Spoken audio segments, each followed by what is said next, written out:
Olá pessoal, sou a professora Amanda. Bom, hoje nós vamos tratar sobre um tema que é a Revolução Pernambucana de 1817. Nas aulas passadas a gente viu sobre a Conjuração Baiana, a Conjuração Mineira, né? Então a gente está dentro ainda dessa proposta, só que em outro período histórico, certo?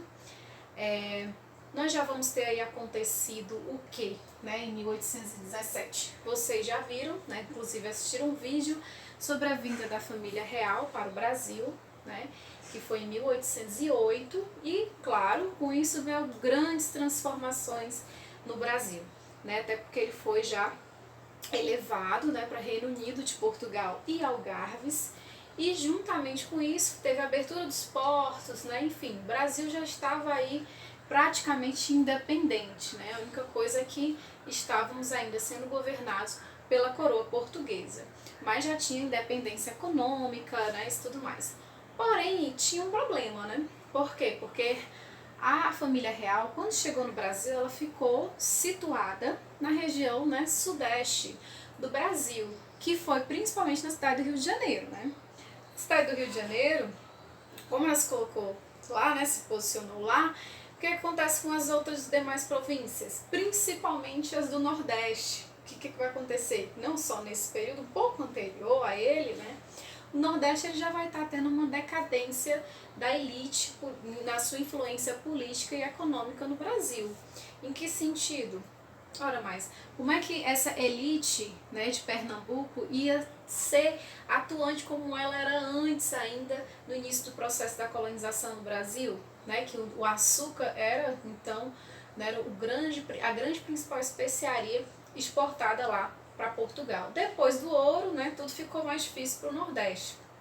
E aí é que entra essa questão, né? A Revolução Pernambucana, ela entra um pouco dentro dessa ideia do Nordeste sendo um pouco esquecido, mas esquecido entre aspas, né? Porque ele era esquecido no sentido de ter a sua influência política e econômica, né?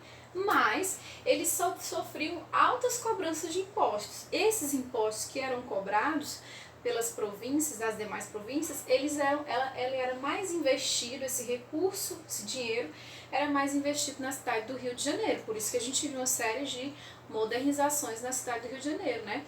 Construção da Real Biblioteca e outras coisas que a gente viu, que vocês viram lá, né, nos outros capítulos. Então, assim, o que a gente vai ver aqui? Que era uma elite insatisfeita. Em 1817 a gente tem uma elite insatisfeita com essa forma como se estava organizado aí o governo, né, aqui a coroa portuguesa aqui no Brasil. Estavam cobrando impostos, mas não estavam trazendo de volta, né, alguma coisa de bom e de uso dali daquela população. E existe uma frase, né, que é uma poesia que também foi cantada por Abraham Ramalho, que diz o seguinte: imagina o Brasil ser dividido e o Nordeste se tornar independente. Essa frase, né, do Brasil dividido e o Nordeste independente é que a gente vai destacar aqui. Por quê? Porque foi isso que aconteceu na Revolução Pernambucana de 1817 e é isso que vai retornar a acontecer com a Confederação de Equador em 1824. Dois eventos muito semelhantes, né? Assim, tem muita coisa em comum. A diferença, novamente, o período histórico, né, em que cada um vai acontecer, certo? Vamos ver aqui. Então foi a Revolução Pernambucana 1817, né, família real já aqui no Brasil, né, uma série de transformações, mudanças já. A elite local de Pernambuco estava insatisfeita com os altos impostos, junto a isso veio seca, né? Aí aumento do alimento, aumento do custo do alimento. Então a seca ela traz muita miséria, muitas pessoas fugindo, né? Fugindo da seca para a região mais urbana, né? Então há aí um processo de fome, miséria. Então isso tudo afeta a região do Nordeste, né? Não só Pernambuco, como as outras províncias nordestinas também, Ceará, Paraíba, que fizeram parte dessa revolução, certo? Outra coisa, além da insatisfação com os altos impostos, era o sentimento anti-lusitano, o anti-lusitanismo. O que é isso? Anti é contra, né? Anti é contra, mas aí quem é lusitano? Seria esses portugueses. Então, anti-lusitano seria o sentimento contra os portugueses que já, né, habitavam a região de Pernambuco. A maioria deles eram comerciantes, certo? Então, esse sentimento, como eles eram comerciantes, eram eles que taxavam, inclusive, o preço do açúcar desses senhores de engenho, que era essa elite que estava já um pouco revoltada com tudo que estava acontecendo e insatisfeita. Então, a insatisfação com os altos impostos e esse sentimento antilusitano, né, esse sentimento do antilusitanismo, favoreceu com que eles fossem ganhando mais força, né, aderindo, outras pessoas foram aderindo ao movimento, até que chegou a acontecer. Né?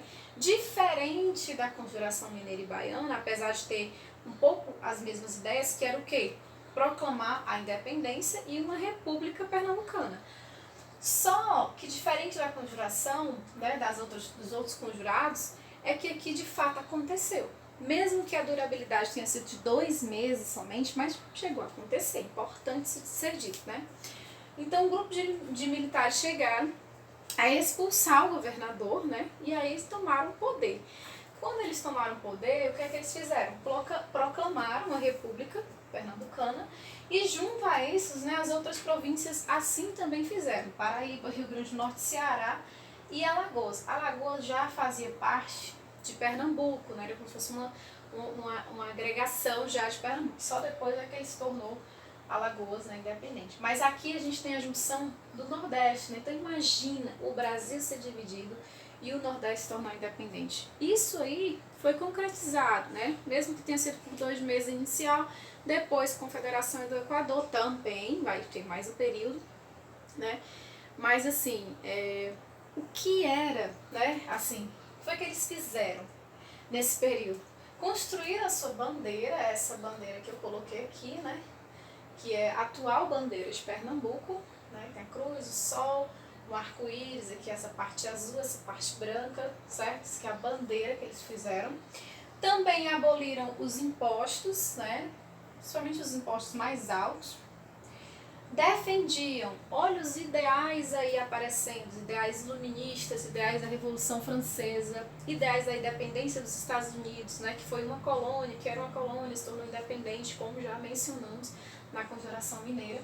A gente tem aqui, então, a liberdade retornando como um dos princípios maiores para essa proclamação dessa república, né? Então, liberdade de imprensa, a tolerância religiosa, muito importante, né? Você permitir a atuação religiosa das pessoas, né? Porque até então a religião católica era oficial, né? E nenhuma outra podia ser manifestada publicamente. Então, aí eu coloquei aqui até, né? Entre parênteses, a palavra escravidão. E sobre a escravidão?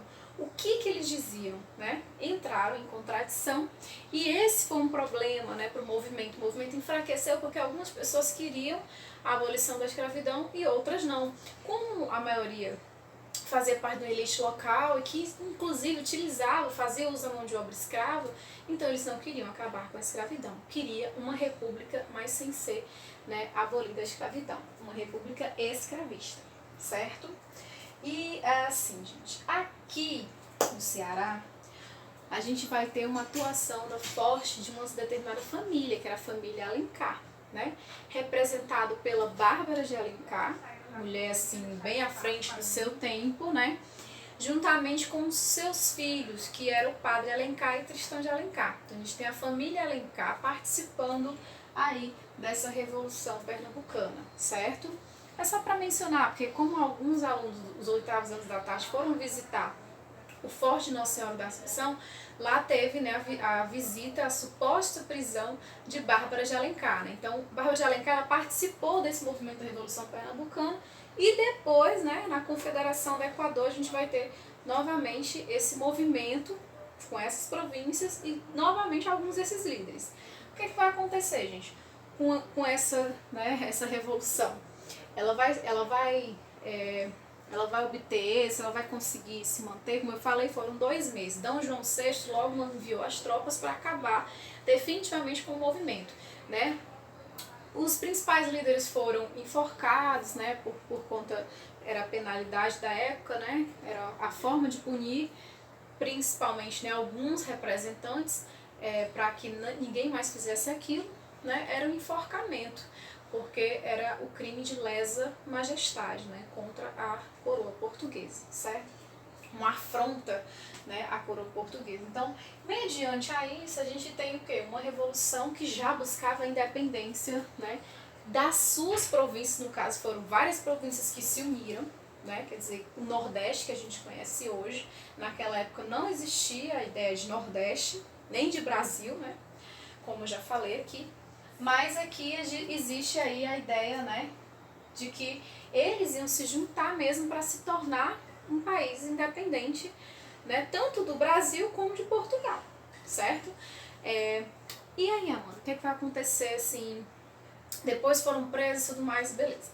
Pernambuco ainda teve outro acontecimento, que foi a Confederação do Equador, em 1824. Só que isso aí vai ser posterior à própria independência do Brasil. A independência do Brasil, ela vem, mas ela não vem mais, né, com esses movimentos, né, do próprio povo, da própria elite local, não.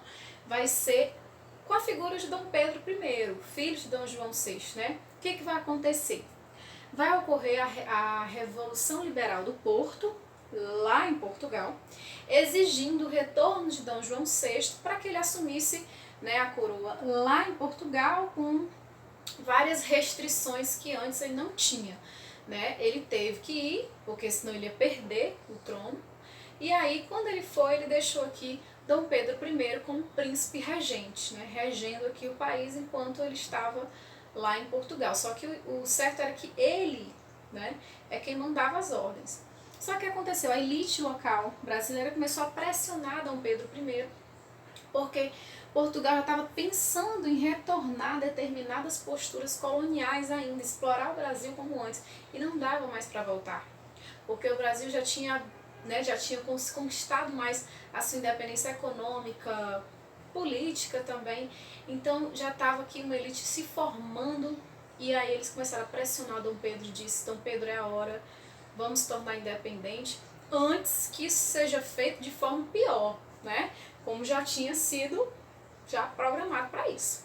E aí, em 1822, né, dia 7 de setembro de 1822, Dom Pedro I faz toda aquela, né, aquela cena que as pessoas conhecem como um grito da independência, que é claro que não foi bem assim, mas é o que a gente lembra, mas é só para a gente figurar aqui, né, que foi ele que proclamou a independência do Brasil, pressionado por essa elite brasileira.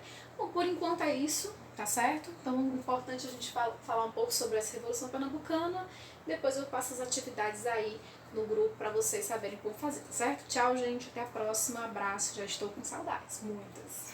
Tchau.